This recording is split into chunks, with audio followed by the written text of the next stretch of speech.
NYYST. This is New York, Yankee sports talk. Swinging for the fences, knock it out the park. This is New York, Yankee sports talk. Christian and Chris, of course SGR. This is New York, Yankee sports talk. Homie, New York, Yankee sports talk. Record, rain or shine, grab your shades and umbrellas. NYYST, you're hanging with the fellas. Welcome back. This is episode 284 of the NYYST podcast, and we are live on NYYNewsTV. I'm your host, Christian, as always, joined by my co-host, Chris. You. And we sent him into outer space. That's why you can't see him. SGR. Hello, what up? Over. Ryan, how you feeling, buddy? Doing good, guys. Just I'm kind of in a spot right now where I'm in recovery. And sitting isn't the easiest thing to do, so I'm just gonna fucking do it. So I'm naked and he's gonna yank during the show. I am also not wearing any. If you're gonna tube in during the show, please make sure that your camera's off. Okay? Please make sure we're on a break. I got to give a shout out real quick to my son. I promised him.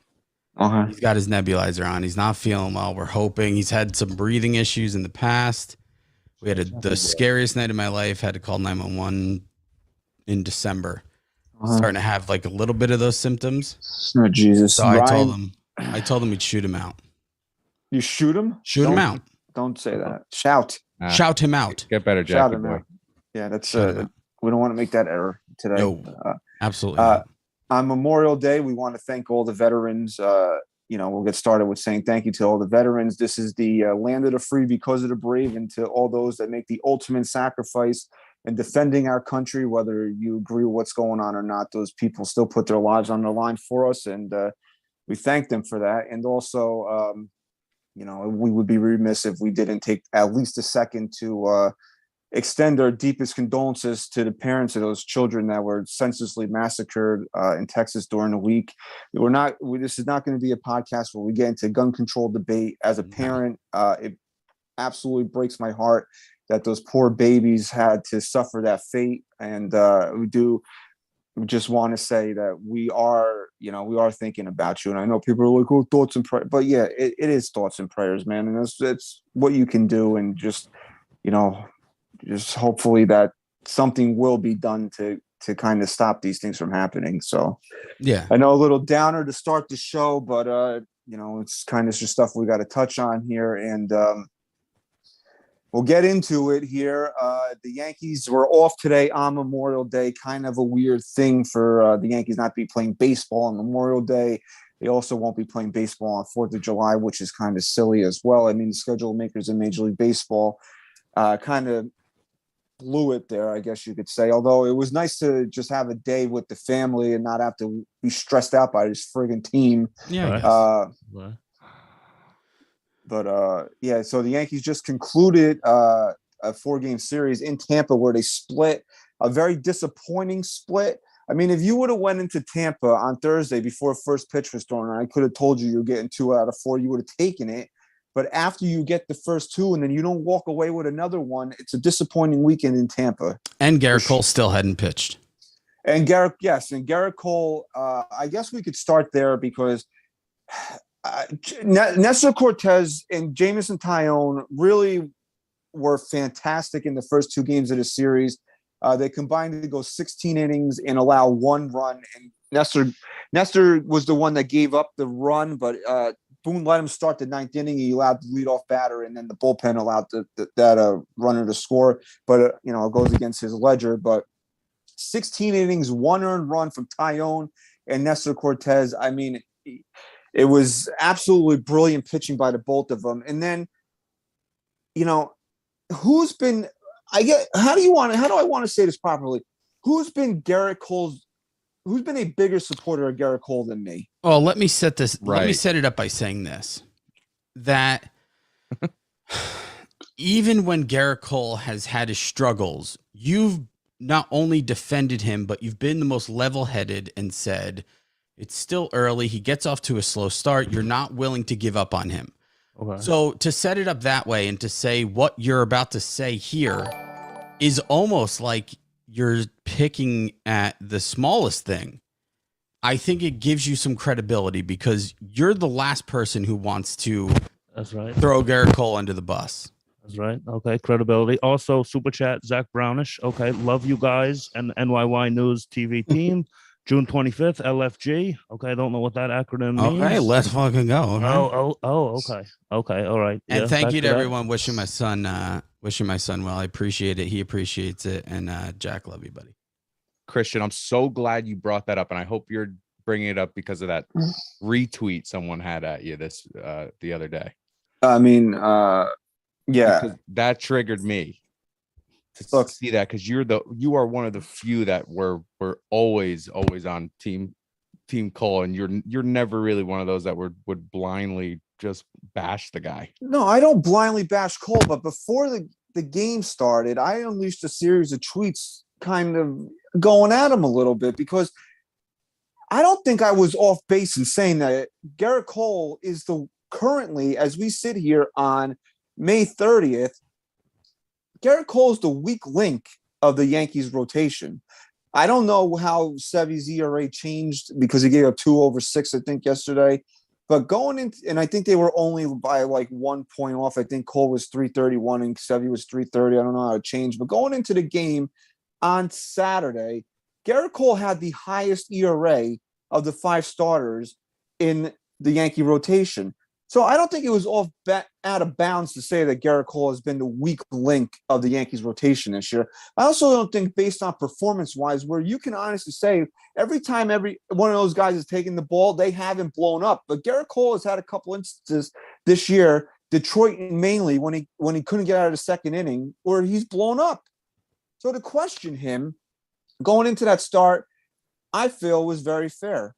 And I also feel that saying that it was a huge start, maybe it was a little hyperbolic saying it was the biggest start of his Yankee career, but it was certainly, in my opinion, was certainly one of his biggest starts, considering that he has had an uneven career here, and that's being fair, very uneven. He has some big performances, had some bad performances. For a guy that you're paying to really eliminate all question when he takes the mound, okay? Also, the Rays, I don't know if this was a career number or just with the Yankees, but he has not fared well against the Tampa Bay Rays.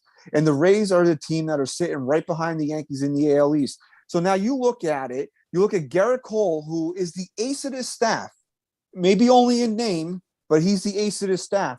So he's got to go out there and at least match what Taillon and Nestor Cortez did. He didn't do that. That's the first thing. That was my first point. He has to at least go out there and match what Nestor Cortez and Jameson Taillon did. And he's also got to go out there and pitch a winning ball game against the team that is right behind you in the division. You have not fared well against. And you also need to pitch your team to a series win against that team where you're hitting Memorial Day 20 games over 500. And those were all factors that I put into saying what a big start this was for him. And he takes the mound in the first inning, throws 26 pitches or whatever it was. It didn't look like he had his ace stuff, but credit him for this. And you have to be fair about things when you discuss these types of things. Credit him for this. A lot of guys don't have their ace stuff when they take the mound in the first inning. You get through it without giving up a run, and you figure out what works for you. And he didn't give up a hit to the 5th inning, and he looked fucking amazing. He looked like Gerrit Cole, the Gerrit Cole that you want to take the mound every 5 days. He had a little bit of extra fuck you in his at-bats against G-Man Choi because he got tired of being embarrassed by G-Man Choi. So he had that swag in him too. He had all the things that you wanted to see out of Gerrit Cole, and then it creeped up. The one thing that worries me more about him than anything, more so about his stuff or what he or the spider attack or anything, it's his mental makeup on the mound. And it creeped up in the 6th inning on Saturday. His team is struggling to score runs. They took the first 2 games, but they barely look. If the Rays didn't kick the ball around in the first game, they don't put up 7. Yeah. They got 2 solo home runs in game 2. That's how they scored their 2 runs. And Taillon and Clay Holmes made sure that the Rays didn't get on the board. You got to run. You're Gerrit Cole, man. Sometimes that's all you're going to get, and you're paid to make sure that stands up. And yes, I know the umpire fucking blew it. 100% he blew it. That was a beautiful pitch perfect strike 3 to G-Man Choi, ends the inning. And Gerrit Cole's coming out for the 7th inning. But guess what? The umpire blew it. You're Gerrit Cole, you're paid to shake that off. I'm sorry, guys. I'm not giving up on him, but I'm starting to really worry about him. But I'm sorry to say this. You have to overcome that when you're Gerrit Cole. If you're Jamison Tyone, if you're Jordan Montgomery, if you're Michael King, if you're JP Sears, and you blow up after that, whatever. It is what it is. But you're Gerrit Cole. You're not supposed to have a mental lapse against the next batter where you don't even have a competitive at bat and a competitive battle with Wander Franco. 4 pitches, walk him, puts the tying run in scoring position. And yeah, Rosarena hits a pretty good pitch, but it dunks in.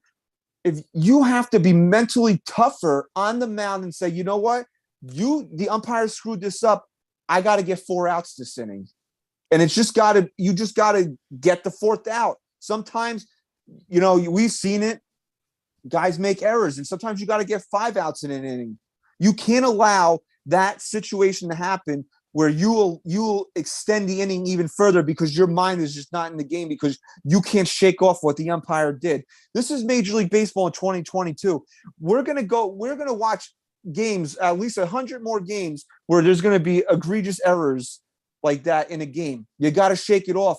You are getting paid an exorbitant amount of money, more money than any pitcher in Major League Baseball is getting paid. You are paid to overcome not only your teammates' mistakes, your mistakes, but the umpire's mistakes. And if you would have battled Wander Franco and had a good at bat, and then the tying run would have been given up, I could have said, you know what, he got fucked by the umpire. But that at bat just did not sit well with me because he was lost. You could tell he was in his own head again, and that he just had that mental lapse, and it cost him the game. If the Yankees get through that inning 1-0, it could be a completely different game. They could win that game 1-0, but things changed, and I got to hang that. And yeah, everybody was coming at me. How dare you hang that on Gerrit Cole? How dare you say that it was Gerrit Cole's fault? When Gerrit Cole loses his mind on the mound, it is Gerrit Cole's fault. There's just no other way around it. If he would have went out there and battled Franco and had a good at bat with him, pumping strikes, making good pitches, I could almost excuse it because yes, guys, I'm a Gerrit Cole apologist. And I feel because of what I want him to be and for what he represents to the Yankees, I'm holding on to that.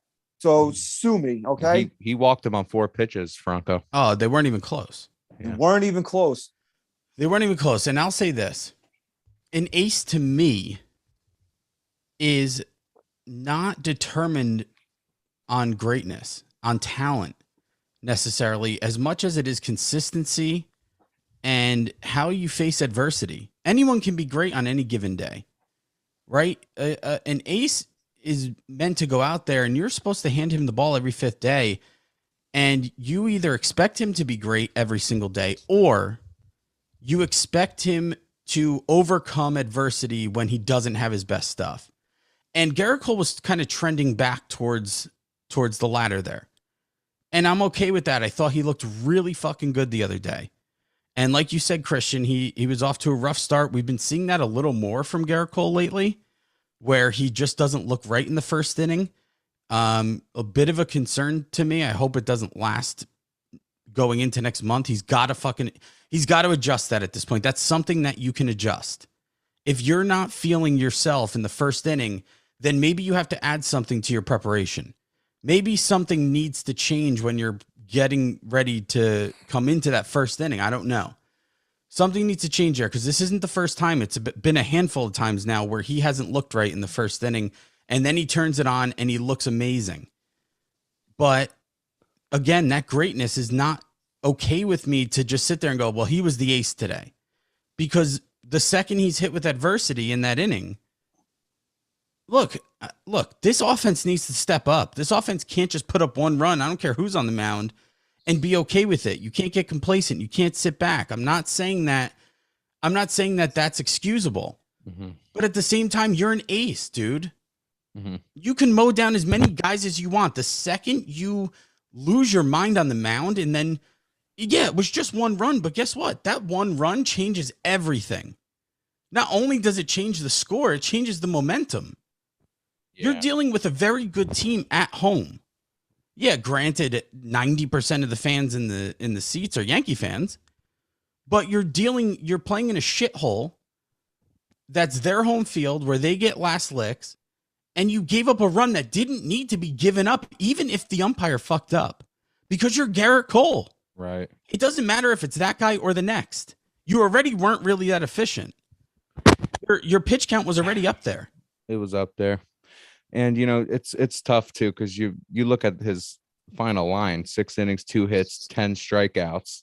That's a great line for a pitcher, but for an ace, you got to break it down even further than that. And for an ace, you got to put those emotions behind you and really do whatever it takes. But then again, you also have to mention the Yankees scored in that first inning of the game, and they didn't score another run the rest of the day. So it wouldn't have mattered anyway. Yeah, there's a lot of culprits and how they lost these last couple of games here. But you know, if you're gonna hand the ball to Gerrit Cole in a wild card, you know, knock on wood, the Yankees should not be playing in a wild card game this year where they are right now. They shouldn't be. But in a game 5 or a game 7 where you have to win this game or you're going home, you know, you might own, and you're going, let's say the Yankees are playing the Astros in the ALCS and it's game 7, you're going against Justin Verlander and it's Gerrit Cole. You might only get one run off of Justin Verlander. You can't let an umpire's call take you out of the game like that. Absolutely. Right. Okay. Game 7 update here. Rangers up 2-0 with 2 minutes left to go in period number 1. Okay. All right. Game 7. Okay. There's your update. Back to you. Because we've seen this now time and time again with him. He had a rough first inning in opening day because he got pissed off at Billy Crystal. Like, right. Yeah. Well, there was a few different ones, right? There was the Billy Crystal. Before you keep going, can I actually touch on that? Because I don't know if I was listening to the pregame. I had to run to the store real quick. So I had John and Susan on the pregame, and Susan was interviewing Cole, and she asked, of course she was. She asked what was there any advantages or disadvantages to playing in, you know, a turf field under a dome? And the first thing he talked about was that you don't have to worry about any weather delays or anything. So you know exactly when you're starting. Well, you know exactly the time. I'm not going to really analyze this or analyze that.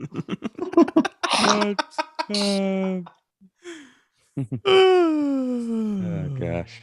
Good. That was a good one. I hope more people get that then. Yeah.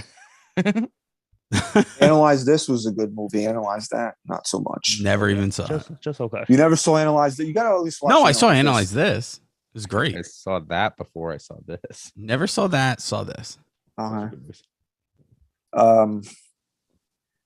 There are certain guys that are on a team that get held to a higher standard. And Gerrit Cole, when you signed that contract to come over here to be the ace of the staff, to make more money than any starting pitcher in the history of this sport has made, you get held to that higher standard. So, yeah, 1 run over 6 innings, you strike out 10. You know, 90% of the time, you're going to sign for that when your starting pitcher takes to the mound. But when you're Gerrit Cole, it's not wrong to expect more out of you when you know your team is not scoring. It's not wrong to expect more out of you when an umpire blows a call. Yes, we all know. We don't have to say it again. You're out of the inning. Don't have a fucking letdown, though.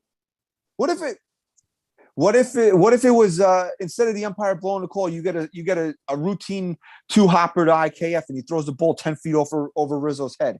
You have a meltdown there too? No, you got to pick. Sometimes you got to pick your teammates up, and it sounds you don't pick the umpire up, but you just got to pick yourself up and say, hey, you know what, dude, you're going to make me get 4 outs in this inning. I'm going to get 4 outs in this inning, and we're going to go back to this dugout still with this 1-run lead. Yeah, you keep your fate in your own hands, and you know you can argue and say, well, he did, and he threw a strike, and I will agree with you. I'm not saying that umpire is off the hook here. That was a fucking terrible call. That was a terrible blown call there. That inning should be over. 100%. It was not even close to being a ball, in my opinion. That's a beautiful pitch, and I'm not saying that Cole doesn't have a reason to be frustrated over it, but keeping your fate in your own hands means you still have an umpire there that's going to call balls and strikes, and they're going to miss calls. And when you're in a close game, just like Christian's saying here, the fate is still in your own hands because you're dealing to the next batter now. And it's like he completely forgot. It's like he couldn't get past that moment. And I'm fine with the pitcher, even to Cole, a pitcher of Cole's caliber, getting emotional on the mound once in a while. I used to be extremely emotional. I'm cool with Sevy's fist bumps, and I'm cool with Sevy shouting in and saying, Cole shouting in and saying, "You missed that one." He said it a few times, and he was clearly frustrated. But the second Cole walks around the mound, takes a few deep breaths, and steps back on the rubber, that's it. That goes away. That shouldn't even be thought about or brought up. Because if he gets out of that inning, we're not even really talking about that call at all. We forget it even happened. Yeah, that's true. If Cole picks himself up there and he gets out of the inning, the way he was dealing, you would expect him to go out there. And Franco had not been hot. The Yankees had handled them all series. There would have been no reason to expect that. He had his head on his shoulders during that at bat that he couldn't. Was Franco the next batter? Yeah. If he gets through him, then we're talking about the Yankees winning a 1-0 ball game or 2-0 ball game, whatever ends up, instead of talking about the umpire missing the call. And so it is still in Gerrit Cole's hands, and he blew it.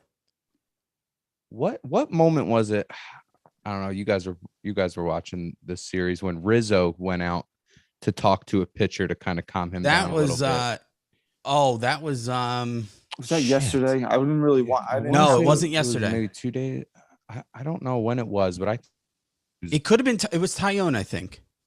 Was it? I can't. Anyone remember. in the chat, if you guys remember, because that was a great moment from a veteran guy like Rizzo coming out and just kind of calming everything down. That. I think it was. I'm pretty sure it was Friday's game. I can't think of what exactly the moment. I remember it happening. I just don't remember when now. But not that I want to knock Anthony Rizzo, but he had one of the worst at bats I'll ever see the guy take yesterday. It's first and third, nobody out, and for a situation for a guy that's a lot smarter of a hitter than he is there to strike out on 3 pitches and one that was at his neck. That really was another situation where if he just puts the bat in the ball, even if he grounds into a double play, the Yankees have a second run. And they were 0 for 9 and were runners in scoring position yesterday. They had their opportunities. They just could not get the big hit. They had a couple solo home runs yesterday with Gleyber Torres and Aaron Judge. And, here's the problem right now with the Yankees.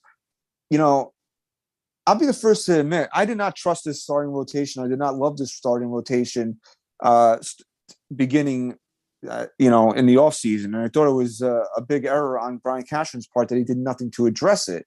But, as we say at Memorial Day, and we say this all the time, the first mile marker for the season is Memorial Day. And the Yankees are sitting in a nice spot right now. They're 18 games over 500. And I believe, what are they, 4.5 over the Rays for first place right now? I believe that's what their lead is. Yeah. 4 in the loss. It's 4 in the loss, right? I think it's 4. They're 4 in the loss. 4 in the loss. Yeah. 4. Yes, 4 in the loss. Okay. So, I don't care. All these guys that were all cucking for the Yankees in the offseason saying we had a world championship team, I don't think any of them could have sat here and told you that they were going to be this good at Memorial Day. I think this is above and beyond everybody's expectations of them, that to be sitting with a nice little lead, be 18 games over 500 on Memorial Day. So they've exceeded expectations, and they've largely done it because this starting rotation, which I laughed at people that said this was a top 5 staff, and they pitched like it. So, if I got to take an L on this, I'll gladly take an L on it. Because like I always said, dude, right. If I'm going to be wrong, let me be wrong in positivity for the Yankees, Yeah, and imagine if Cole was pitching like Gerrit Cole, how much better you would be.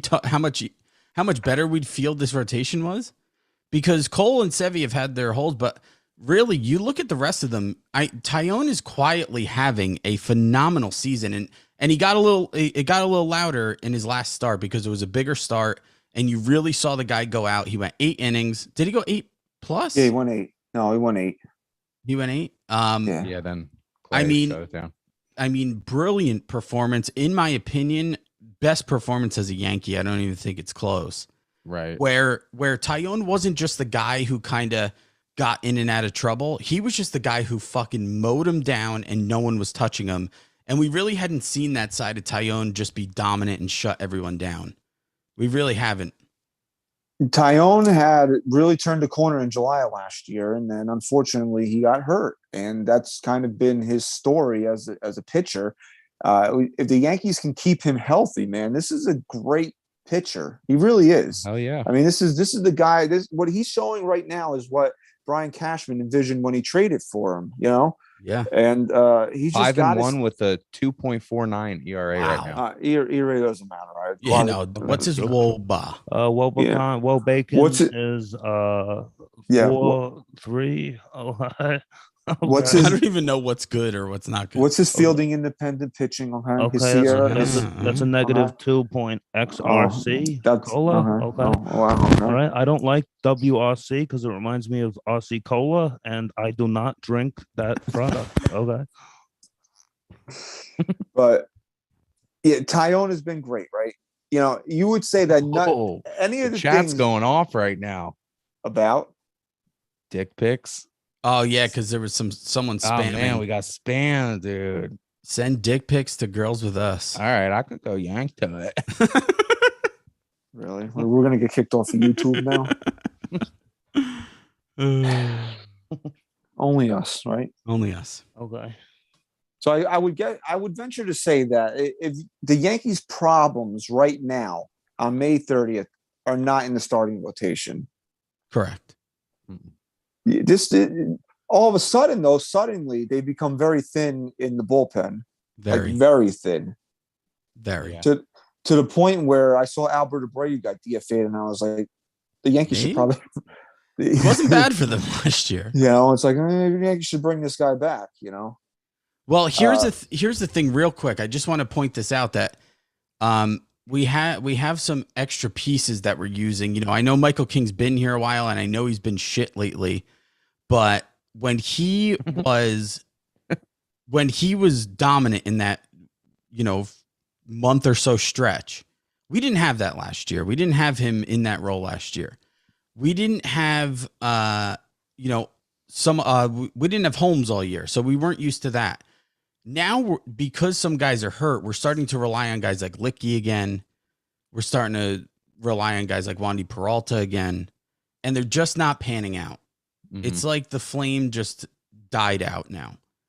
And so it's making you a little nervous when Licky has to come into a tie game or a one-run game. Yeah, and late innings. Michael King. Can I just throw out Michael King's stats because they're so bad. Yeah. Last seven, just his last 7 games, 11 and a third innings pitched, 15 hits, 9 earned runs. Oh, really? Wow, that bad, huh? Yeah, not good. Definitely not good. Okay, not good. So, just want to throw that out there. Continue. What was I going to say now? I don't know. We're talking. I got distracted because my kid is screaming outside the door over here. I don't know what the hell triggered her. Oh, okay, she probably turned on the TV, so Uncle Chris. Got triggered. Triggered. Okay. I have no idea what the hell I was going to say. We were talking. I was talking about Licky, bullpen running thin, being nervous. Licky coming into an 8th inning tie game, whatever. All right. Yankees were down 2-1 yesterday, late in the game, 7th inning, I believe it was. Sevy, two runners on, and I don't know what Boone lets Severino talk himself into staying in games. This is like the second or third time we've seen that happen this year. You can't let it happen there. Well, didn't Boone come out of the dugout and like he was just going out for a mound visit, and Severino freaked out like, "No, you're not taking me out again." That was a couple of weeks ago when Severino was actually he didn't have anything on the mound. It was like the second inning, and he was kind of getting hit up a little bit, and he told Boone to stay in there. And to Sevy's credit, he settled in, but I didn't like that Boone let him stay in the game at that point because I think he should have pulled him. But But again, this is like the second or third time we've seen Severino talk his way into the game. He got one more batter, Boone pulls him, and then he goes to Marinaccio in that spot. And I know a lot of people on social media were ripping Boone, like, how do you go to Marinaccio in that spot when you had Clark Schmidt in the bullpen and Schmidt comes in anyway? Here's my take on it. And I know we can rip Aaron Boone for a lot of different things, but to me, I didn't get that worked up over it because, I mean, yeah, Schmidt's been better, but if your other option is Schmidt, he's not really an established bullpen guy. It's not like 2021 Jonathan Loizaga was sitting out there and they went to Marinaccio. Okay. And the second thing is my kid is trying to break in here and I'm losing concentration. Like, I don't know what the hell is going on. She's trying to attack you. Maybe you triggered her. I probably did. Okay. I gave her a lot of watermelon today. She's probably got a lot of like sugar running to her. Okay. Do you want me to make a point while you can think of yours? Maybe. No, just like Boone. Maybe it'll help you. Yeah. No, Boone. And then Marinaccio ends up walking in a run and then hitting Zunino allowed another runner. And the Yankees, what did they lose? 4-3? Was it 4-3? 4-2. It was 4-1. It was 4-1, and the Yankees scored a run and made it 4-2. That bag of dirt, Aaron Hicks got robbed of a hit and would have made it 4-3 on her. And then that's probably where I got the dirt. And then JP Firerise, and I think he's the only guy still in the league from the Ben Heller trade. Not the Ben Heller. The Adam Miller. My God in heaven. What the fuck is this guy's name? Andrew Miller? Andrew Miller. Mowed down the Yankees like they weren't even there. So yeah, man, here's fucking sharp. But I guess my point is did you have a problem with going to Marinaccio there? Because I understand what Boone was doing. Marinaccio looked pretty dominant coming in for 2 innings after JP Sears earlier in the week. I guess he was really just trying to ride the hot hand, and he needs guys that he can rely on out there. So why not in that situation like that see if Marinaccio can be a guy you can rely on? I didn't really have that big of an issue with it. I know it didn't work out, but hindsight's always 20/20 in a spot like that. Here's why I don't have a problem with it. It's because before the bullpen, was faced with some injuries and is thin now. One strength I think that Boone has had more than anything else has been establishing a game plan of who you're going to go to when you're up a run, tied, down a run, up big, down big. We pretty much had a good idea of the guys available in any given situation at any inning, who was going to come into that spot. And only very few times did Boone kind of make me scratch my head, where last year I felt like it was every other game he was making me scratch my head.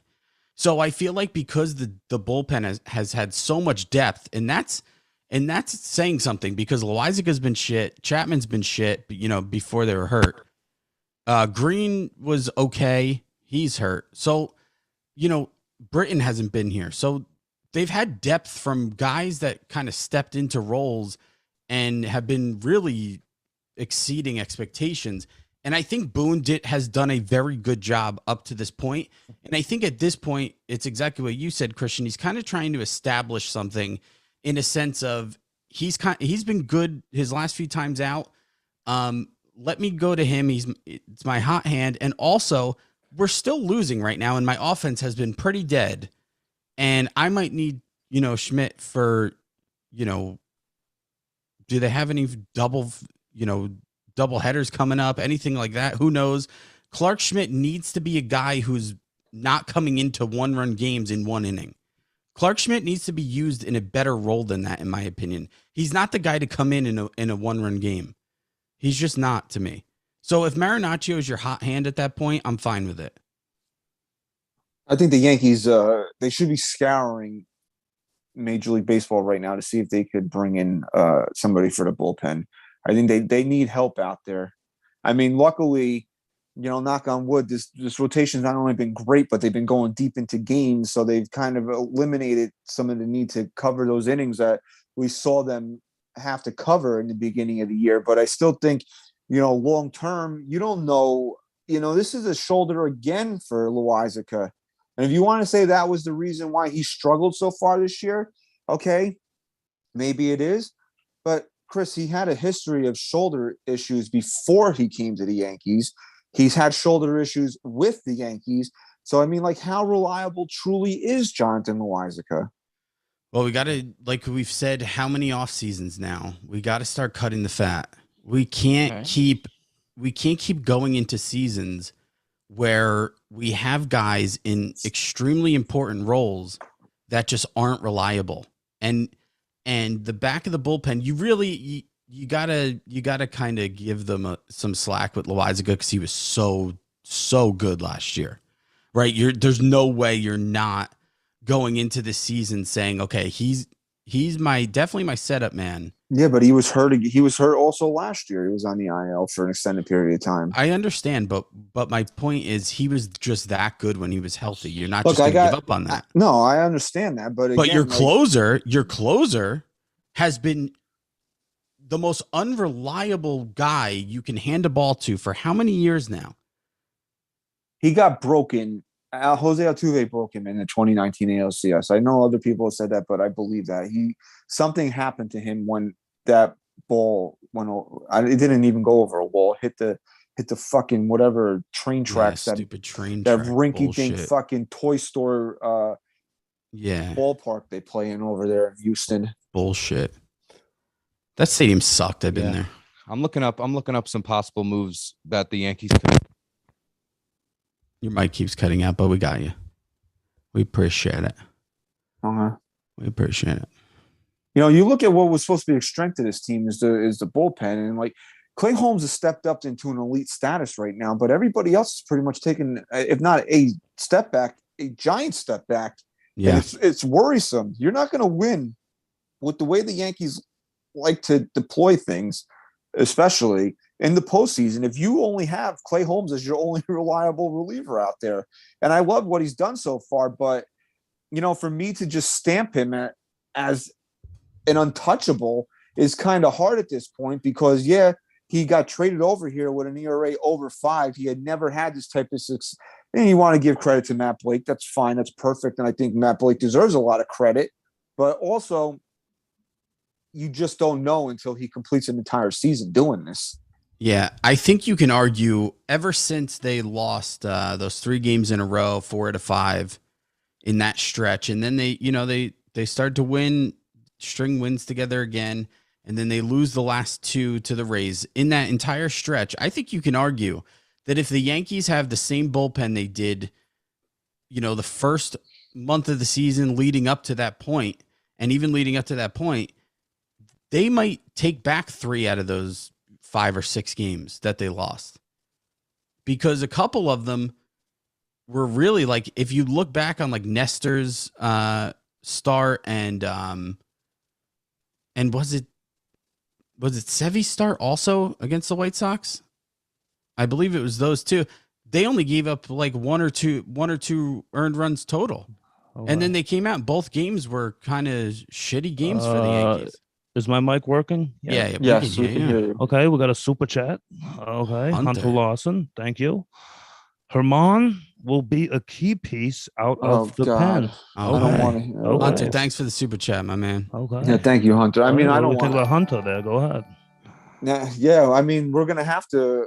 I don't want him around this team. I think for many reasons, I don't want Herman around this team. But I mean, if we're just looking at a purely baseball perspective, we're in a situation where we have to kind of rely on Domingo Herman coming back. I think the Yankees need him right now. That's a good call. But isn't he on the 60? Yeah, but we're approaching it where he can come off soon. Oh yeah, wow. June. Wow. Yeah, I mean, if you can, you might have to at this point. Any updates on Britton at all? Boone said he's going to be a player. He thinks he'll be a player this year, but I mean, what can you expect out of him? I'm not even thinking he's going to pitch at all this year for them. I mean, Boone said that recently too, within the last week. So, yeah, I mean, who knows? Look, I'm in the same boat as you with Herman, but if they need him, they need him. And he's a guy who, in my opinion, as good as he's been in certain spots as a starter, his true strength is out of the bullpen. Yeah, I mean, I'd hate to compare him to Ramiro Mendoza, but I need him in that situation. I would, if he would come back and be a player for the Yankees, I would need him in that role, in that Ramiro Mendoza role. Look, and if you kids don't know who Ramiro Mendoza is, look him up. Look him up. Look, there's only two ways the Yankees sustain, the injuries in the bullpen. There's two things need to happen. And I don't know if you can really ask for this without making other moves, of course. The first thing is you need to hope the pitching continues to go deep into ball games and be effective. You're starting pitching. Go balls deep. Go balls deep and be effective, right? Which it's tough to ask out of every single guy like they've been doing it. And the second thing is you need King to figure what the fuck is going on if out. If he's healthy, he needs to perform like he did previous to this slump. Because you can get by with your starters going deeper into ball games and having King and Holmes out there being as dominant as King was and as dominant as Holmes is. You can definitely get by with alternating Licky and Peralta. Yes. King, Schmidt, Castro, and Holmes. You can get by with that if the Yankee starters are going to keep this up. But we all know it's baseball. It's 162 games. Somebody's going to hit a slump. The rotation will hit a slump as a whole, and the bullpen will need to be relied on more. So the Yankees are going to need improvements somewhere. For sure. The name that keeps popping up in the chat is a guy I forgot about, actually, Steven Ridings. Remember that Isn't guy? he hurt though? He's hurt. He's on the 60, but it was in April. He got placed for 60 with shoulder inflammation. He had really nasty stuff in the time that he showed it when he came up here. But again, he's a guy he's been a non-factor so far this year because he's hurt. Guys like Steven Ridings, man, there are opportunities to claim a spot on this team, man. You got to be killing yourself that you're hurt right now. I just want to point one thing out. I've said this in the past. I say it all the time. We live in an era now in baseball where everything is so monitored. Pitch counts, when guys are available out of the pen. He pitched on Saturday, so he can't pitch again till next week. And even though, we have 20 days off coming up, he can't pitch the next day and all this shit. But who are the guys who are hurt? Who are the guys that keep getting hurt? Are they the veterans? Very rarely. It seems to be all this shoulder and elbow shit or all these young kids. So how much is it really helping? Do people not sit back and just kind of ask that and be like, okay, I know it sounds responsible.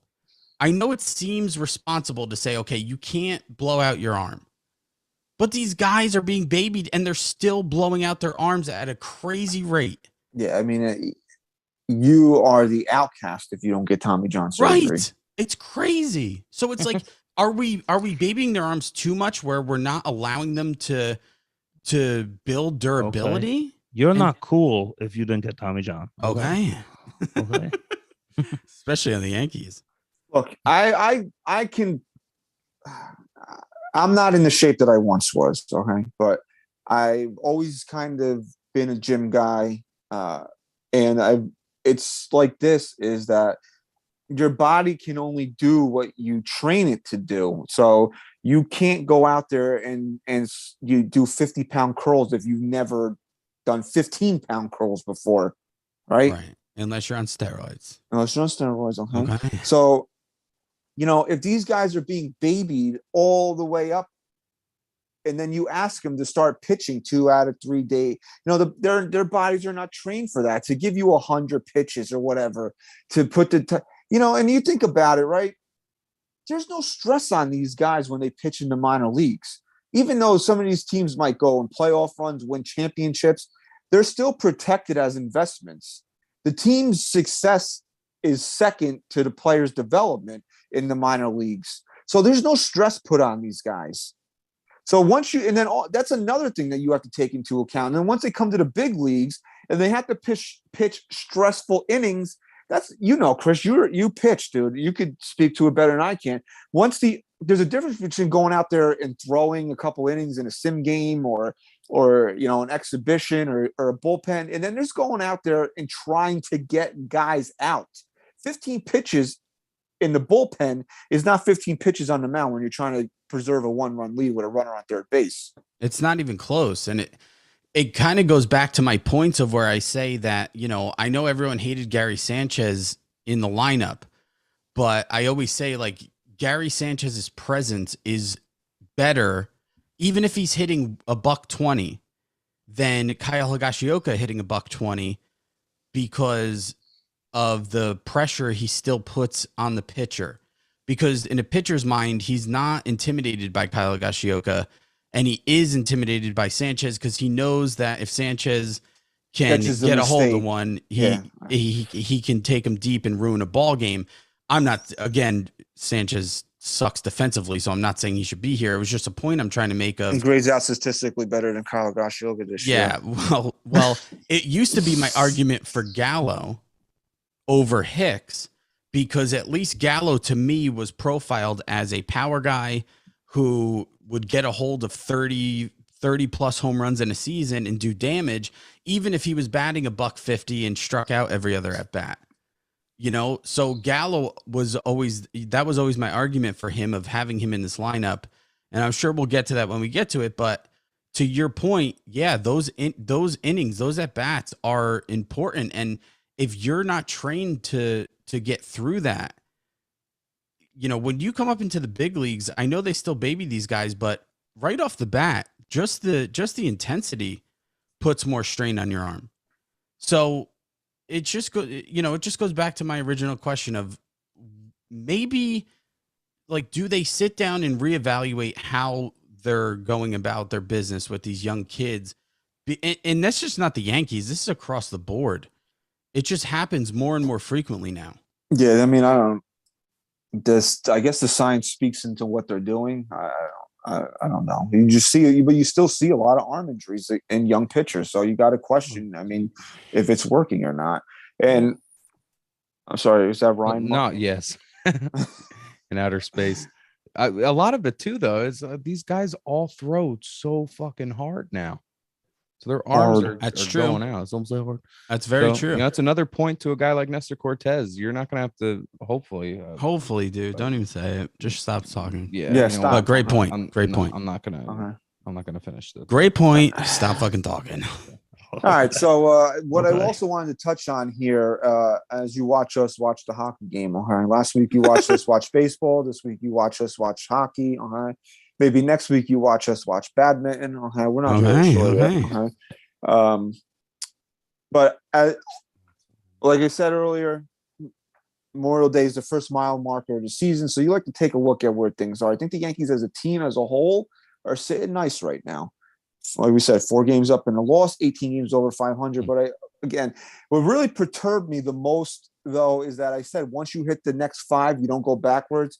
And they got the 20 over and they lost the next 2 games. So that, for the way I set bars in my head, that pissed me off. But to still be 18 games over at Memorial Day is a real nice spot to be in. Sure. What I want to look at here more so than the team's record is the biggest disappointments and the biggest positives, surprises that this team has faced, has had pop up so far this year. And I just want to read this real quick. I did my own investigative journalism after the game was over yesterday. Okay. Oh. Yeah. Okay. So I knew it was bad. Like, I knew it was bad. I watched the games. Okay. Right. But when you put it, when you type, first of all, I want to put it on paper. I want to read this tweet from Sweeney Murdy, who's dumber than a box of rocks. I'm sorry. If this is thanks for coming on our show back in the day, but you're dumb. I mean, if this is your tweet, you're stupid. I'm sorry. Okay, I hate to be that crass, but it is what it is. He tweets this morning, or actually after the game yesterday. Okay, Yankees starters gave up 4 runs in 4 games and averaged 7 innings per start. I think it would be a lot worse series if the Yankees pitching got hammered by Tampa Bay and they won 3 out of 4. Lineups will come around, make changes, and that's a lot easier than fixing a leaky rotation. What? Yes, Chris. He actually said that the Yankees would have had a worse series had they won more games in it. I thought you were joking yesterday. No. He actually said this. That's not even. I don't. It's not even. That's the part that I'm. Is there a thread? Is there a thread where he then goes on to explain? I understand his explanation. He did it in the initial tweet. The explanation was that the Yankees starting pitching dominated, and that's more important over the long run than had they not dominated this series and the Yankees had to outscore the Tampa Bay Rays. So if the Yankees are in Game 7 of a World Series and Gerrit Cole throws complete game, he throws 8 innings, no runs, and then Chapman comes in and blows it, do they still get a ring? No, the Yankees would not win the World Series then. Oh. Would Sweeney Murdy purchase rings for the team because it was better than them winning? No, I would assume that he wouldn't. Okay. So then is he being paid by Brian Cashman?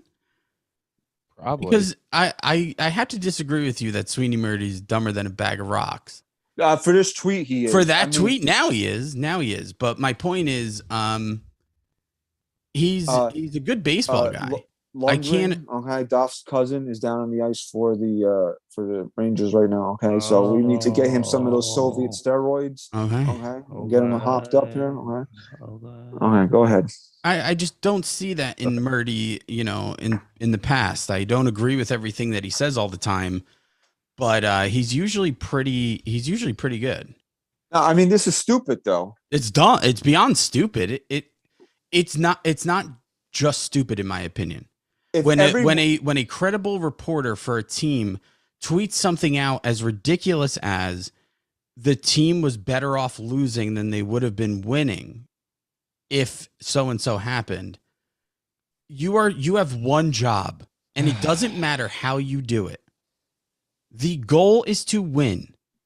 That is it. I don't care how many runs you give up. I don't care about anything. If you win, you win. You might look at things from a different perspective of long term and so on and so forth if you're being called to. But to blindly tweet that it would have been that it's better they lost than if they got blown up, the starting pitcher got blown up and they won, is just dumb. Look, if this was a series against like the Diamondbacks or some random team, then maybe you can kind of see the point he's making. No, I can never see that point. No, I know. I'm on that side as well, but this was a huge series against the Rays to really come out and show that you're not like the teams of the last 5 years and that you weren't and you're not going to let this team bully you in any way. And that's kind of what they did by dropping. I mean, would you have felt better? Do you feel better that Cole will take 2 games they lost, that Cole and Severino allowed 3 runs over 12 innings and they lost? Or would you rather have both of them given up 8 runs in 2 1/3 inning, but the Yankees won 10-7 ball games? What would you feel better about? To me, winning the games is what I would feel better about, because ultimately we're not Gerrit Cole fans, we're New York Yankee fans. I mean, ultimately, isn't the goal of participating in a sporting event to win it, not play well? I mean, I don't know, dude. It's just a dumb tweet. It's just a dumb tweet. To SGR's point, and it was a great point. After those first 2 games, we broke down how great Cortez was and how great Tyone was, but there was something else we're missing, and that is that you watch these 2 teams play in those 2 games, and for the first time in a few years now, I said to myself, the Yankees actually look like a much better team than the Rays. They looked all around fundamentally like a better team, hands down, than the Rays. And not only did those 2 games, winning those 2 right off the bat, allow you the opportunity to easily win that series by taking 1 of 2. Not only did you blow that, but you also had the opportunity to really put your foot right on their necks and choke them out. And because they're 4 games out now, and they would have been what? 6 if you just win 1 of those next 2. So that's a huge the swing. Jump from 4 to 6 is big. It is. It's a huge swing. Even if you walked away with 5. Well, you can't. Well, mathematically they could. Then they would have been 7. No. then how could you not walk away? So what if they won the next game? They would have been up how many? If they won Saturday. Okay. If they won Saturday, okay. They were up 6 on Thursday after. So they would have been 8 games. They would have been 8 games up if they had swept. Right, now it's making more sense. 8 games. Had they swept. 6 if they took 3 or 4. 3 out of 4. Yeah. That's huge. Mm-hmm. Because we know the Rays are playing below what we can expect from them, and the Yankees are playing above. So to let them off the hook there and let them take those last 2 games when they were very winnable ball games, there's nothing more than to just win. Think about how bad they've been at Tropicana Field these last, I don't know, probably since 2010, probably last. Yeah, I mean the Yankees play baseball, and they have to go down to playing a friggin' circus tent, you know. Yeah. And I just want to say this before we get into what I really want to get into. The Yankees need to stop getting clowned by guys that talk shit about them. I mean, how many times have we seen this now where a guy runs his mouth, especially after his team loses to the Yankees? Then all of a sudden it's like a magic potion for his team, and then his team starts winning, and he ends up being the reason why they win at least one of the games. We just seen it last week with Tim Anderson, and now this week, Walls, who I don't respect him enough to learn his first name. Okay, batting 150 after the Yankees win game 1, says they're a beatable team. And then what happens here? He comes up with a big home run Sunday, and then he makes a great play on Hicks to steal a run there, which if the Yankees get that run, maybe they get a little bit more of a rally going, possibly tie the game there. They need at some point. You're forgetting the biggest thing that he did. What did he do? Beat out that double play ball. Oh, he beat out a double play ball. Okay. Like I said, I was in and out of the game yesterday. Okay. I had the iPad on. I was in the house, out of the house. That was Saturday, though. That's when they scored the second run. The inning would have been over, but he beat out the double play. I was already mad at that point. Okay. Okay. I was already mad at that point. I remember that now. Okay. You remembered something. I remember everything. You remember something you want to because IKF took 30 seconds to take the ball and then barely threw it across the diamond. His arm. I'm just asking for one. I'm asking since CC Sabathia retired, can we have one of their pitchers step up and just buzz a guy? You don't even have to hit him. Just buzz him when he runs his mouth about this. It's crazy. All right. So, like I said, I knew it was bad, but when you put it on paper and you look at it, you realize how it almost is a miracle that this team is 18 games above 500. Are you ready for this? Yeah, give it to me. Kyle Higashioka,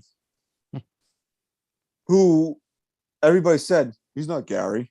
Okay, the pitchers love throwing to him. He's a better defensive catcher. Okay, sucks. Grades out as one of the worst catchers defensively in the big leagues right now. There you go. Okay. I believe he leads the league in pass balls, if I'm not mistaken. Oh, God. Everybody had a fucking aneurysm every time Gary Sanchez had one last year. And I'm not advocating for Gary to come back to the Yankees. He needed to go. Okay. This is not a Gary versus Higgy thing. This is you guys ran Gary out and you're giving Higgy a pass for all the shit you hated Gary for. And he's in fact worse.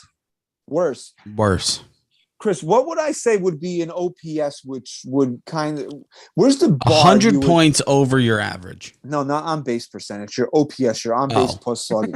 What number would you say if you have an OPS at this level, you don't belong in the major leagues? Would you say below 600? Yeah, below 600, right? Right around like maybe 620, 590 in that range. Okay, Chris, if you're the starting catcher for the New York Yankees, your OPS should not be 427. It's unbearable. 427. And he's not a start. He plays at least half the games, guys. Give me a fucking break here. Everybody's arguing with me about this. He plays at least half the games. The Yankees have not demoted him to playing once a week. He still plays half the games. Right. And his OPS is 427. You know what? You could find a beer league. I told this to Pete before we came on. You could find a beer league softball player that could come up here and hit to a 427 OPS. And Kyle Higashioka is basically half the starting catcher right now. He's starting catcher B. There's starting catcher A, starting catcher B. Okay. Aaron Hicks, OPS of 559. This is your starting center fielder. You're talking about, look at guys that have patrolled center field in Yankee history. Joey D, Mickey Mantle, Bernie Williams. He has an OPS of 559, but he's an elite walker, right? Okay. Yeah. Joey Gallo. The one thing you thought this guy was going to come up here that he at least was going to do for you is get on base, hit home runs. So you would say by default, he'd have an OPS in the high 700s. By default, 570. Unbearable. 570. Not sustainable. IKF outpaces these guys by 35 points.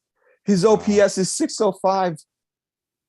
You have 4 guys that are hitting under what you would consider acceptable to be a Major League Baseball player. You have 4 of them in the starting lineup.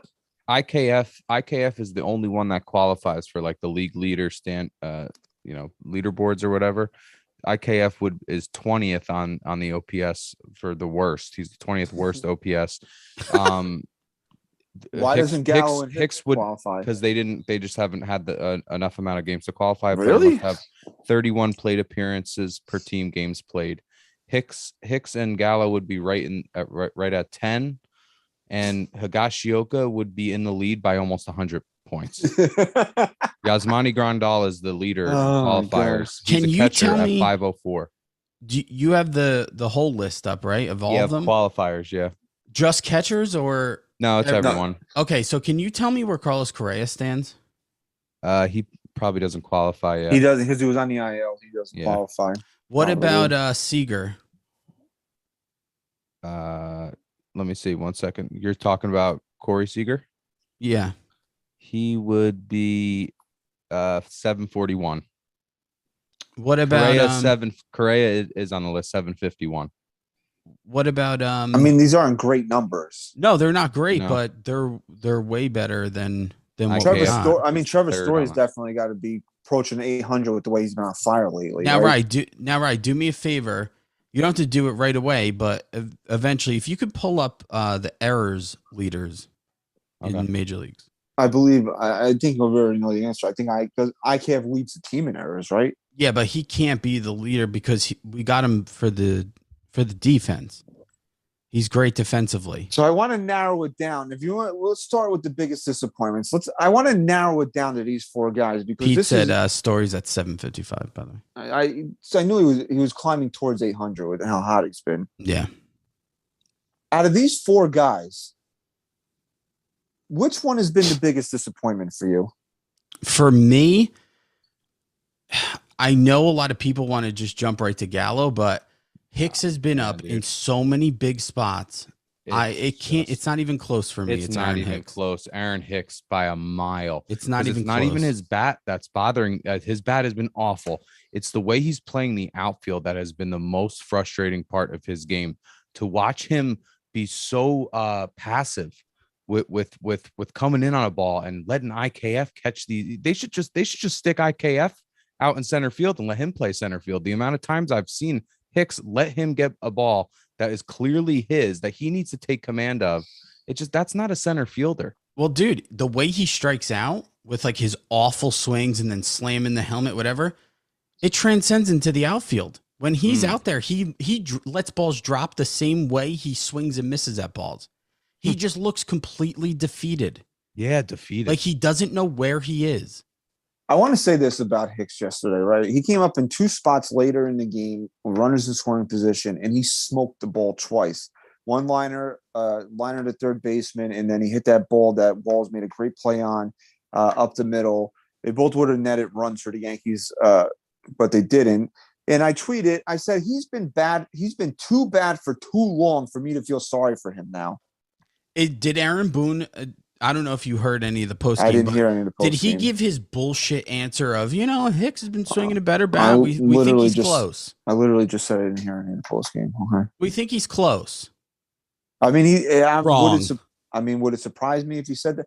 Look, yes, was the approach better? Yes. I mean, you're not happy with the result, but you're happy that he actually had decent at bats in those spots. I mean, with Aaron Hicks, you got to take baby steps, right?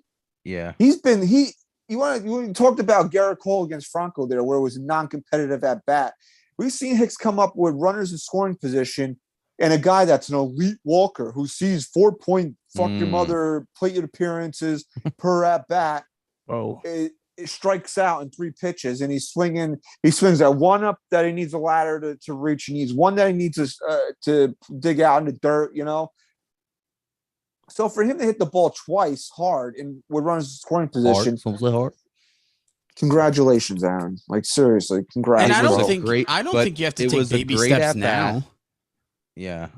Sorry, Chris. I was just gonna fill in that Aaron Boone quote on the let me hear it. on the Hicks Taylor Walls play. His name is Taylor. Okay. Yes, Taylor. It was a great at bat and a great play, Aaron Boone said. That's it. Well, it's better than his normal bullshit, but wait. Oh, never mind. No, that's not him. That's not him. Never mind. Keep going. What were we what was I saying? I was cutting. I feel like he's pressed in certain situations. Controlling the strike zone has been a hallmark though in his career. And at times recently he's tried to chase that hit a little bit. That can get you in trouble as a hitter. Sometimes you want it so bad you start playing into the hands of the pitcher. We are going to start banging. Okay, so here's my thing. There's other times when you're just not good. Okay. Yeah. Oh, wait, never mind. Sorry. Here's my thing. Right. I don't think you need to take baby steps with Hicks anymore for 2 reasons. One, he's been here long enough.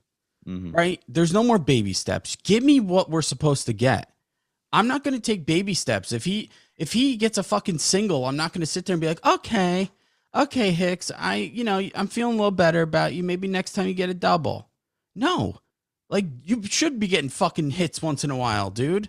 It's better than what you're doing now. And the second reason I'm not going to take baby steps with him is because when you come into a season making a claim that you're going to be a 30-30 player, and then you come out and do what you're doing, there's no more baby steps. Give me the 30-30 player. Where is he? You're right, man. You wanted to open your fucking mouth. He doesn't exist. Right, dude. He doesn't think what? He doesn't exist. Right. But He really doesn't. That's the biggest thing is that he had a whole like fucking press tour before the season started. There's like 3 or 4 different quotes from him saying how he was going to come out, how this team was going to perform, what their mindset was going to be in all of this, and now look at these results. Missed a fucking great chance there. Yeah, and you know what, Ryan?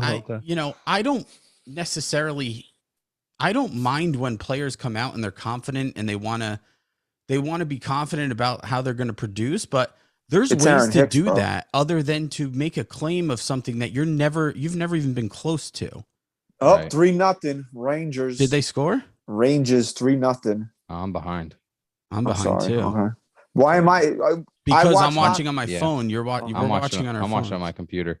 Okay. Well, last week when we were watching the Yankees, you were like fucking 4 pitches ahead of me. Yeah. Wow, they get just a wide open from the future.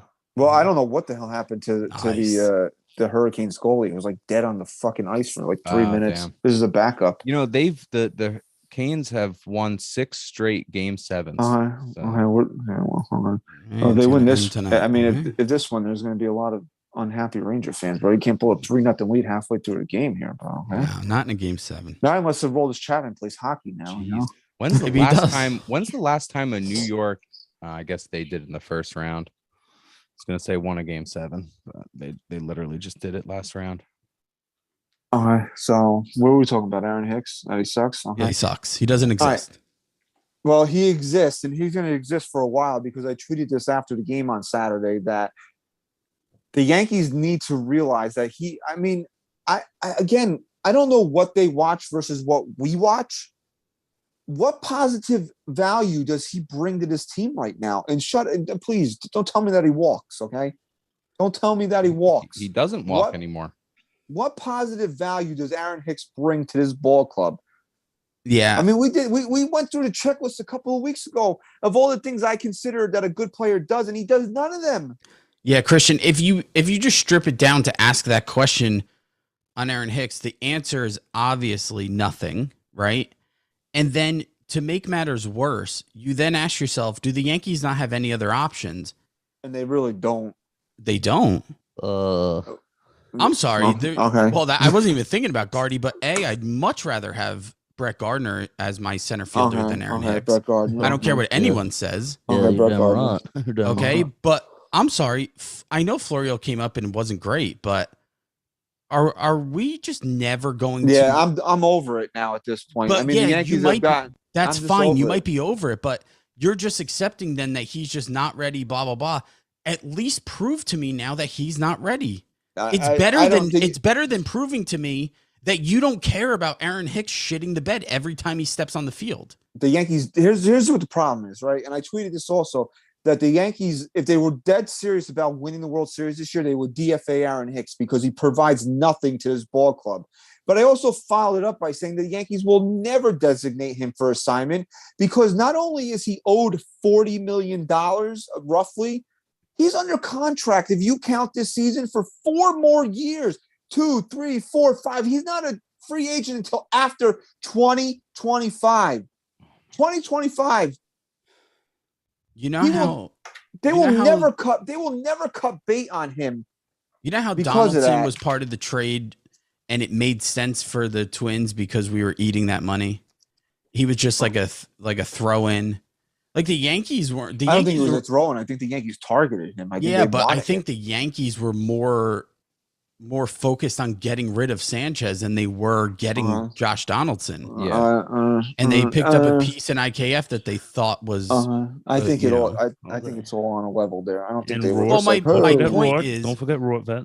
My point is that Aaron Hicks is not going to be a guy that, okay, you can't DFA him, and you're not just going to trade him and eat some of the money. He's going to be a guy that's going to get traded, be part of a trade where you have to eat some of the money, but it's almost just like they're kind of doing you a favor. All of it. I don't think all of it. That's why I'm saying you have to put him in a trade where you're giving up big prospects or something. Okay. And you also have to be like, dude, will you also please take Aaron Hicks and I'll eat half of it? Anthony Volpe, who's the other guy? Peraza and Dominguez.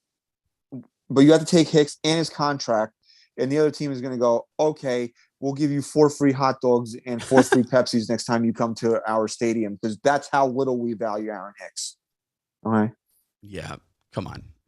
If he's going to be thrown into a trade that's a please do me this favor trade.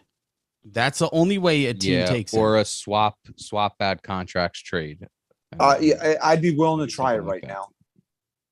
Honestly, you can't DFA him. Give me your. What do you mean you can't? They won't. But give me your 20 million guy for 2 years, and you could take our 10 million guy for 3. Something like 4. that. I mean, that's what the problem. The problem is that there's no short term end to.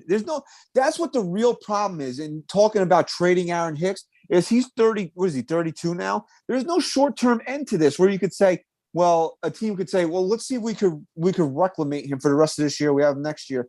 Then another 2 years, you're still stuck with this fucking guy. That's true. 32 years old. Then you have to just rip off the Band-Aid. I mean, and again, like I said earlier, right. I'll take an L on something if I have to. And we sat here and we said, if Aaron Hicks can be a guy that can come close to what he did in 2018, that was a steal of a contract. But he hasn't been. He's been nowhere near it. Nowhere. And the Yankees just have to be like, hey, you know what? At this point in time, if he magically finds himself out in Arizona or fucking Colorado or wherever the hell he might wind up, or God forbid, Boston, that's a risk we need to take because he is killing us right now. Yeah. And you want to talk about DFA candidates? Joey Gallo's name is on the list. He is definitely a DFA candidate because he's a free agent at the end of the year. The Yankees cannot hit the trade deadline with him still on this ball club. It just can't happen. Yeah, speaking of guys that need to go, I wanted to ask you guys this question. I thought about it today. Let's just say Joey Gallo, right? Because this is a walk year for him, right? This is a contract year for him. Yeah. Yes. So let's just say he continues to play every day that the Yankees play him. And while Stanton is out, he's gonna. and he continues to trend in the path that he's been all season. All right, bad. And let's just say the Yankees don't cut ties. They just kind of keep moving along with it. And he Because gets worse and worse. They Is traded it a lot possible that lot of Joey good Gallo prospects for him. never plays a game of baseball again? He'll get a shot somewhere next year. Yeah, he'll get a chance. Would it be a long-term deal? Might it even be on a minor league contract? Yeah, it's possible. maybe.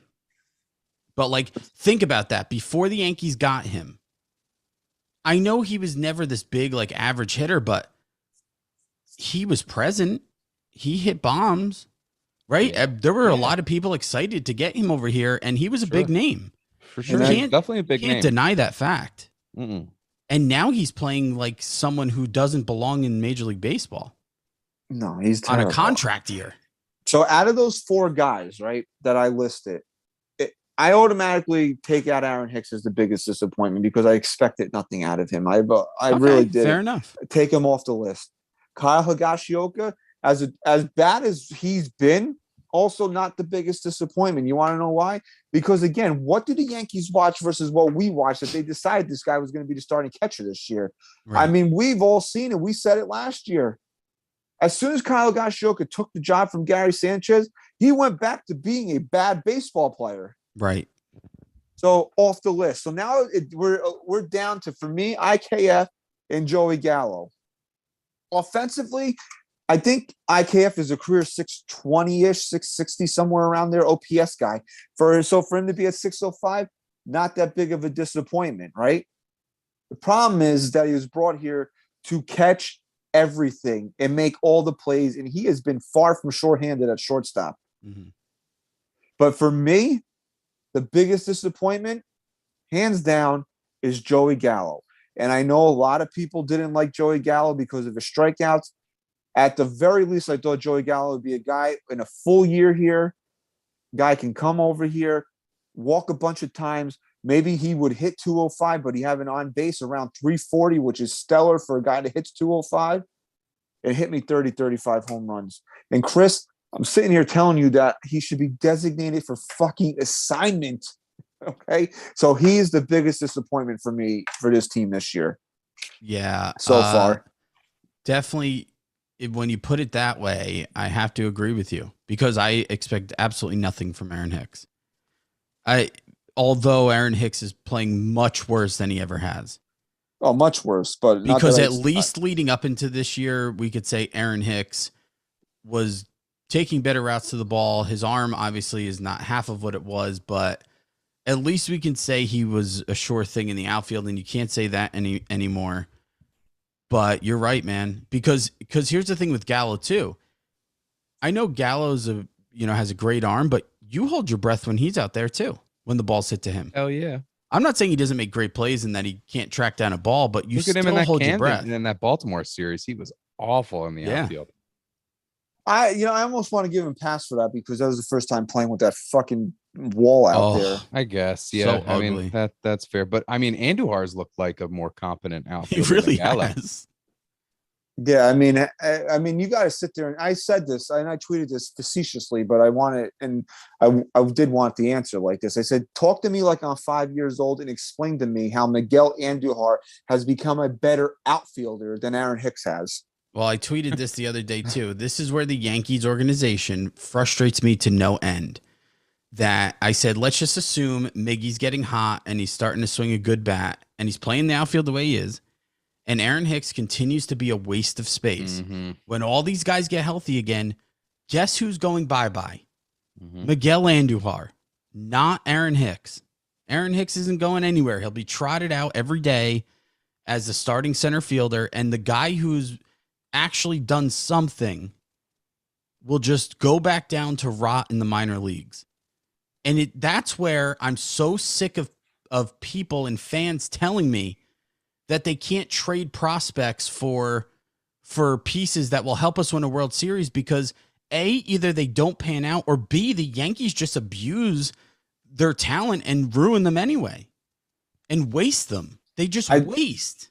I said this. I don't know who I was talking to. Maybe I tweeted it. I don't remember, but Miguel Andujar going to the minor leagues, it's pointless at this juncture. It really is. Mm-hmm. What more is he going to do down there? He's already come up here and shown you that he can be an adequate, if not good, major league left fielder. And we know Miggy's bat plays. If he gets regular playing time, he's gonna hit.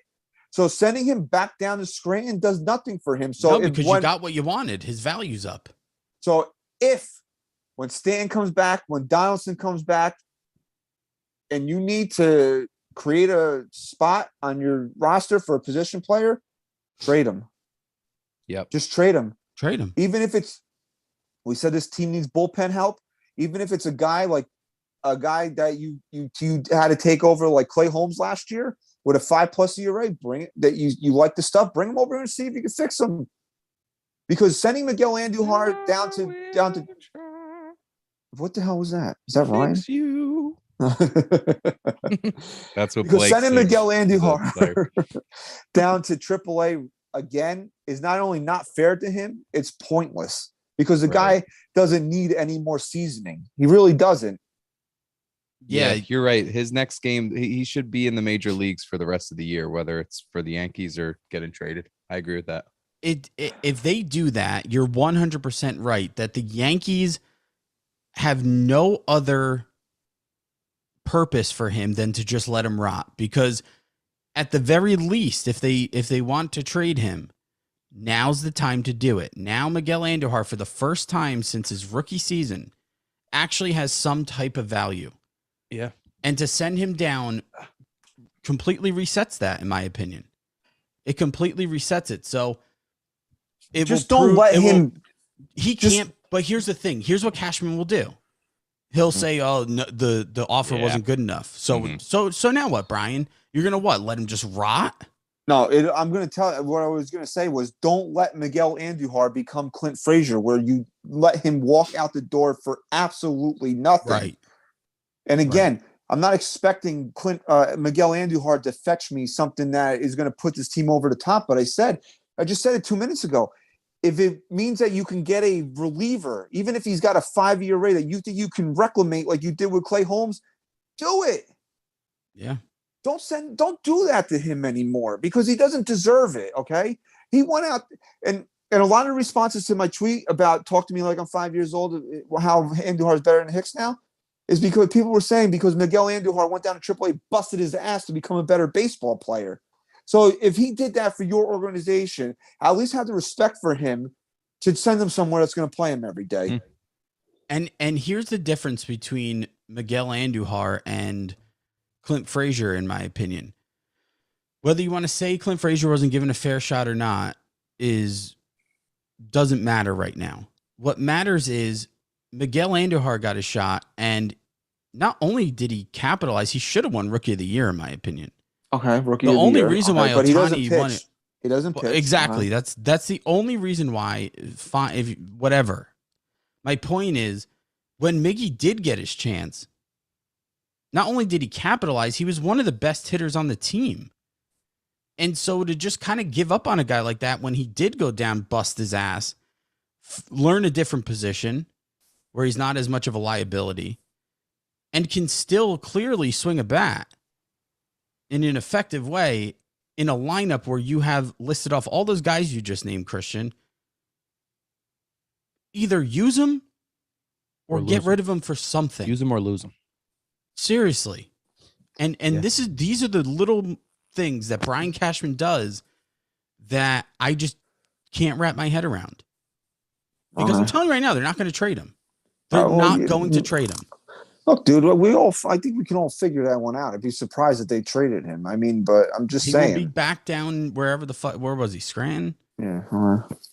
There's things that there's such simple fixes that could help this team out where you don't even have to really do anything. It's like addition by subtraction by getting rid of Aaron Hicks, addition by subtraction by getting rid of Joey Gallo. And it doesn't even, you're the Yankees, dude. So what, you got to eat $40 million over the next 4 years? Do you want to win or do you want to worry about, you gave out a bad contract. You know what, Hal, if you're that pissed about it, fire the guy that fucking gave out the contract. Yeah. And that didn't, wasted $40 million on Aaron Hicks, but wouldn't come up I at mean, all to save Aaron Judge. I mean, you're pinching pennies with a guy that's going to win the fucking MVP this year. But we got to. I mean, we're going to sit here and have to watch Aaron Hicks for 3 more years. I mean, Right. it's a malfeasance right there. It's total mismanagement. As Michael K likes to say, it's a dereliction of duty right there. I fucking hate Michael K. Okay. Anyway, so I want to wrap up the show with this.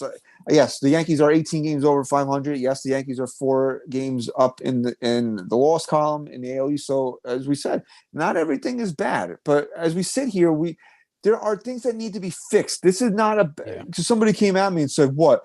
4 games up in the East Memorial Day is not good enough for you?" No, honestly, it's not. Being the best team in baseball on Memorial Day is not good enough for me. Being the best team in baseball after the World Series is what I'm fucking striving for right now. So yeah, I'm going to point out this team's flaws. I'm going to point out that this team has 4 guys in the everyday lineup that have OPSs that you don't belong in the major leagues with these OPSs. Positives. This rotation has exceeded all my expectations right now. And that's what Gerrit Cole being the worst pitcher in this rotation. Yeah. That's a little bit bad for Gerrit Cole on the bad side of Gerrit Cole, but that's also 4 huge, giant plus check marks in the positive for the other guys in this rotation. And you have to be fair about that. All 4 of those guys outside of Cole have gone way above and beyond expectations in my mind. Okay, because we all had things that we were worried about with these guys, and they're pitching above those expectations right now. Yeah, and just one more positive. One more positive is Clay Holmes. Yeah, is so good, dude. That's nasty. Sinker, that's the best pitch in baseball, right? It there. is. He's the most unhittable pitch in baseball. He allowed to run on opening day, and he's not allowed to run since. It's phenomenal, unbelievable, man. And I just want to point something out that people might get frustrated or say we're bitching and complaining about a team that's 4 games up, best record in baseball. But the thing is, we're looking at this team on Memorial Day, and it's actually a compliment to the team because we're seeing a team win despite some of these flaws, and the World Series is becoming more realistic. And when we're the best team in baseball on Memorial Day, you can't help but to think you need to keep this going. You have an opportunity here to keep tacking on wins and getting to a place that you haven't been to in 12 years, 13 years. Yep. And so this is what needs to happen for that to all come to fruition and for them to be where they want to be when the season's over. Look, your expectations should be high if you root for the New York Yankees. The 2010s was the first decade that this team did not make it to a World Series in their franchise's history. It's time to get back there. So that's our expectations. It is. We do point out the negatives a lot. It's annoying, but it's just a realistic view of where this team's at right now. I want this team to win a World Series. So, I mean, I want them to improve the areas that need to be improved on. I would still, if it was me, if I was Brian Cashman, there's no prospect in my system, Anthony Volpe, Jason Dominguez, it doesn't matter, that is keeping me from getting a guy with the way this team did. You want to talk about last year?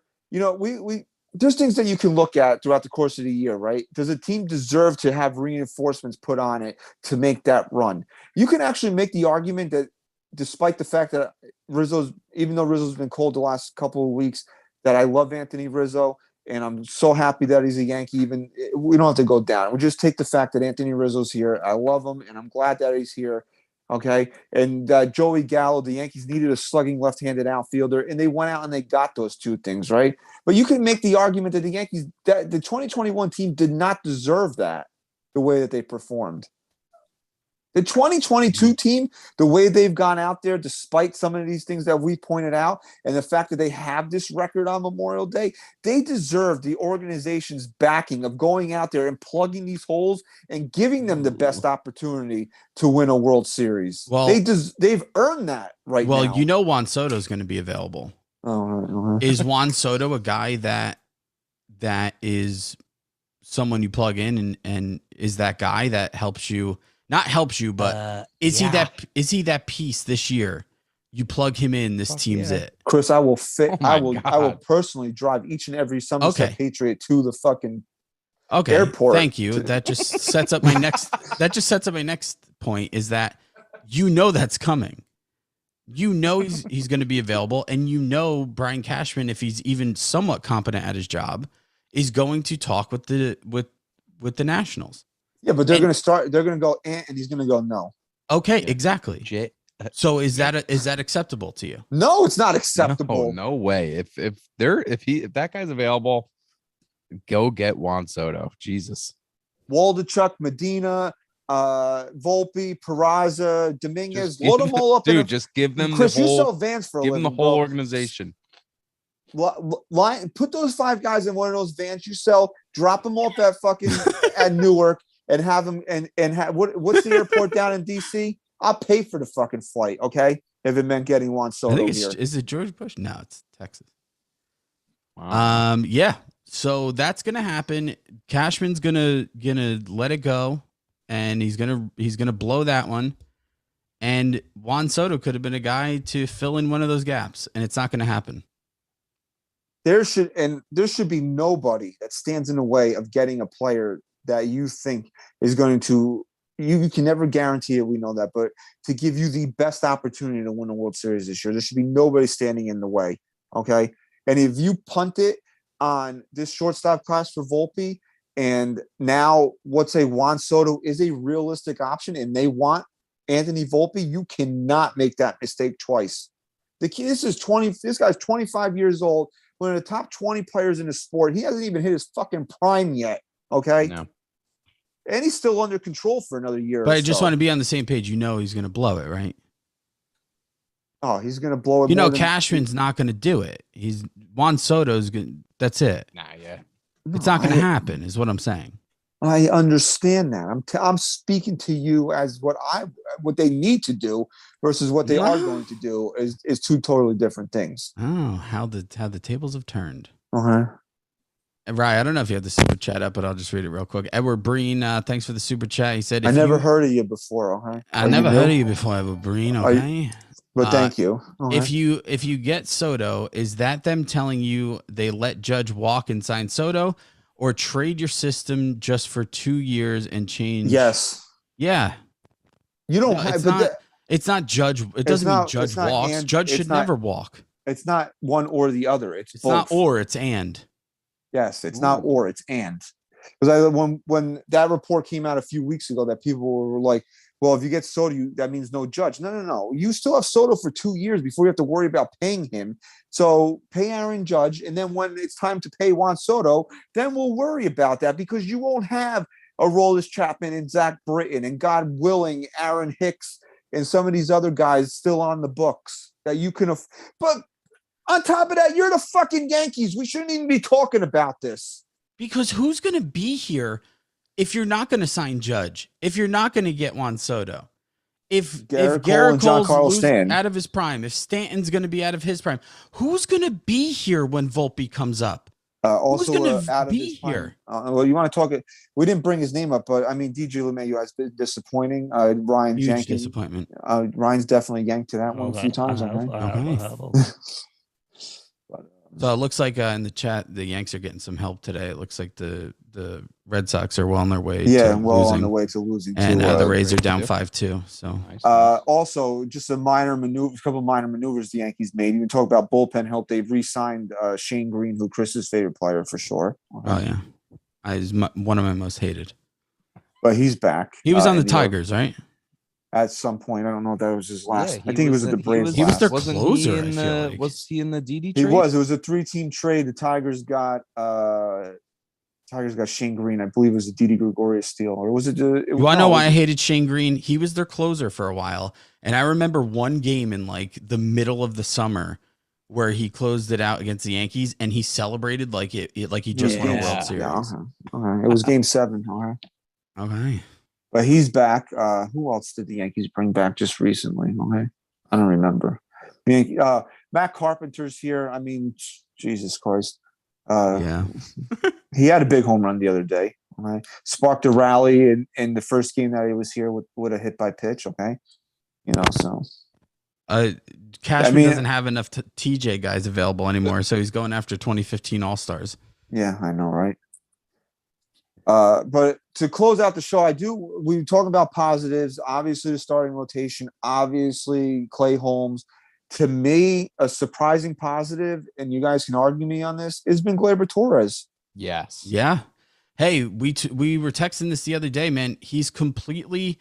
He's not fully there, but you can tell you're watching a guy who's at least on the path to being that guy again that we expected to have. He's already matched his home run total from last year. He's come up with a couple of big hits so far this year.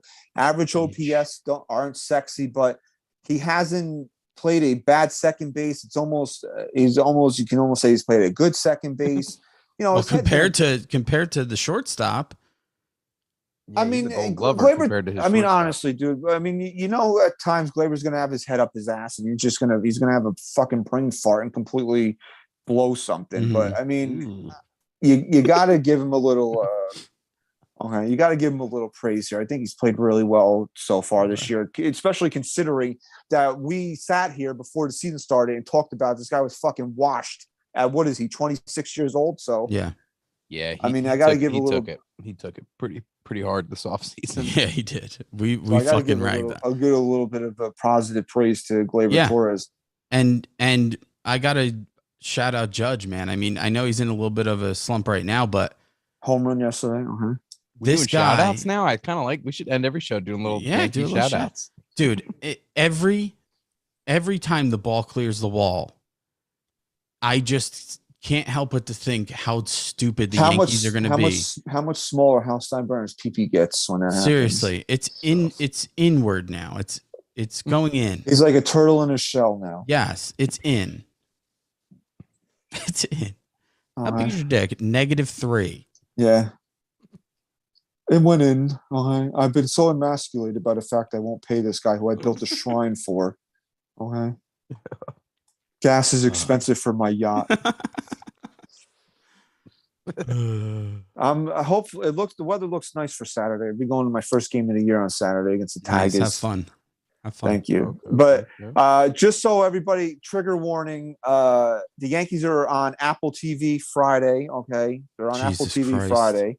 And they're on the Cock on Sunday morning at 11:30. Okay, so they'll be on Peacock on Sunday. Yeah, they're on Peacock on Sunday morning. This has got to stop. I'm sorry.